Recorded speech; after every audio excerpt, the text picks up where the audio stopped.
Welcome back to your day on this Motivational Monday. Sometimes it takes effort to communicate properly and effectively, but we have some ideas this morning on how to get motivated and take the steps to become an effective communicator, especially with the people you love. Former U.S. Marine and mental toughness expert Eric Rittmeyer joins us this morning. Is learning this going to be painful and difficult? Very painful, very difficult, Amanda. I hope you're ready for this. Really difficult stuff. You know, when we're talking about our emotions, I think all of us, keep things bottled up sometimes, or maybe we're afraid to tell people how we're feeling. We don't want to hurt other people's feelings. We don't, want to cause any friction or drama, but there are ways to effectively get across, how we're feeling and communicate with one another. It sure is, Amanda. I think where this all starts is recognizing that 100% of our feelings are okay. Every single feeling we have is okay. It's how we respond to that feeling that's so important. So instead of trying to suppress it or turn it off or ignore it, we just have to find healthy ways to articulate how we feel. Not very difficult to do, but we don't get any training on this. No, we don't. But I think the first thing is we actually have to allow ourselves to feel, don't we?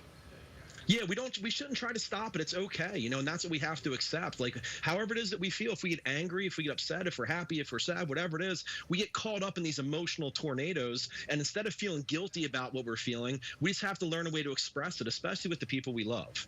One of the ways that we might be able to do that is by labeling those feelings.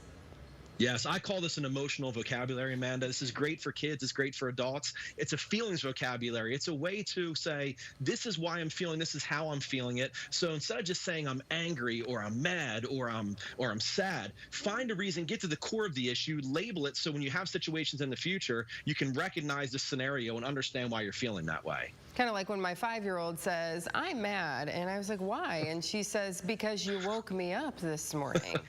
I feel you, Maggie, on a Monday morning, So as you mentioned, we could do this with our kids. We could do this with ourselves. And we should really start with ourselves, shouldn't we?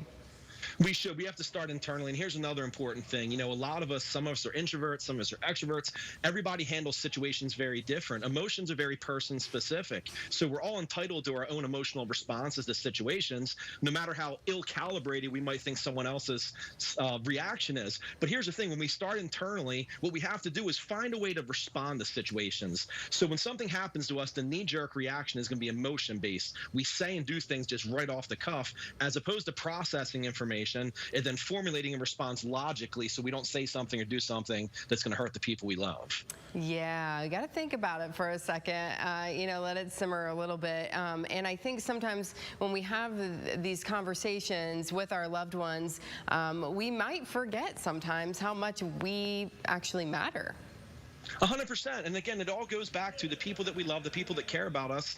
They should recognize that we're feeling a way. They don't need to understand why we feel that way. They just need to recognize that someone's hurt or someone's upset. Let's find a way to help them. So start internally. Know the people that we're going to be confronting. They love us. They care about us like we love or care about them. It's about open communication, so there's nothing being held within.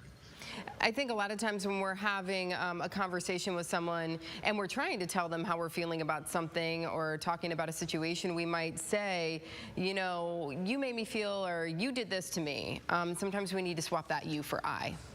Yeah, swap the you for I. So instead of you did this, you did that, take a step back and say, I feel this way in these situations. When these things come up, this is how I respond to them. So instead of going on the defensive and going you, explain why I feel how I feel. Hopefully that person will recognize it. And if you're in a healthy relationship, they'll try not to do that again in the future so you don't have these bumps.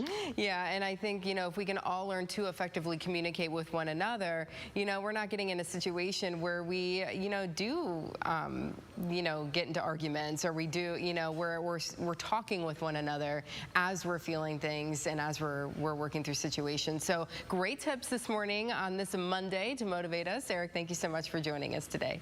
You're the best, man. Thank you for having me. Appreciate it.